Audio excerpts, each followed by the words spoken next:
Bonjour Social Media Club, donc je suis Jean-François Harvey, je suis le cofondateur d'une agence de web marketing spécialisée dans les réseaux sociaux qui s'appelle PowerOn. Alors les menaces et les opportunités de ces réseaux sociaux, les menaces ce sera principalement autour de la question de la réputation de l'entreprise, c'est-à-dire est-ce que je suis au courant de ce que l'on dit sur moi, sur internet et sur ces réseaux sociaux, parce qu'aujourd'hui c'est un peu devenu le défouloir des consommateurs mécontents par exemple, qui ont trouvé un contre-pouvoir.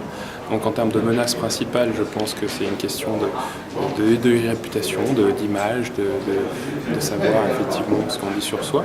En termes d'opportunités, c'est un formidable canal pour faire du développement à la fois de la notoriété, du chiffre d'affaires des entreprises, parce que ce sont des nouveaux canaux qui permettent d'accéder à un certain nombre de personnes.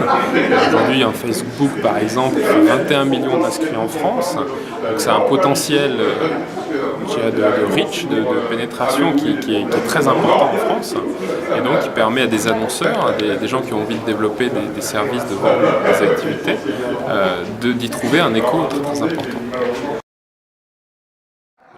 Effectivement, il y a cette notion des réseaux sociaux internes, c'est-à-dire que le public externe a vu ses usages et l'entreprise a voulu se les approprier en interne. Et on en discutait tout à l'heure avec un des exposants.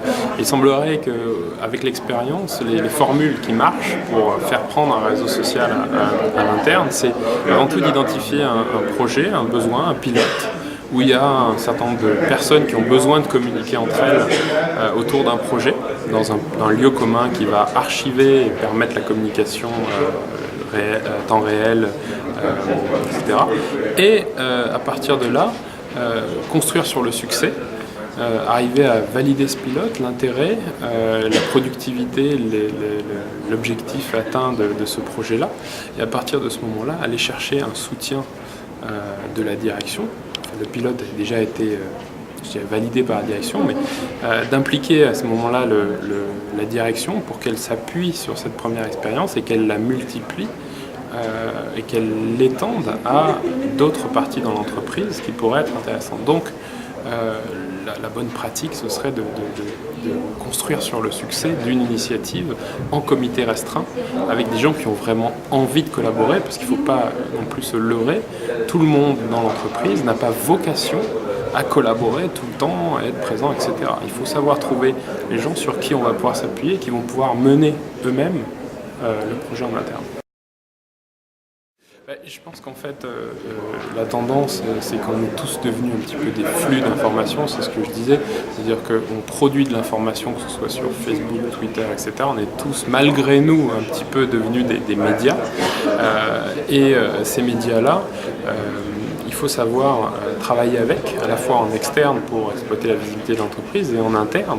Et donc, on va arriver avec l'entreprise au milieu, qui va devoir essayer de faire converger ces deux flux, en quelque sorte, et en tirer quelque chose d'intelligible et d'actionnable pour l'entreprise. Donc c'est ce que j'ai appelé la social convergence, où on va avoir effectivement ces deux mondes internes-externes qui vont être traités par l'entreprise avec des technologies qui permettront d'identifier quel est le signal dans ce bruit, parce que finalement il y a énormément d'informations et le challenge il est là aujourd'hui pour moi.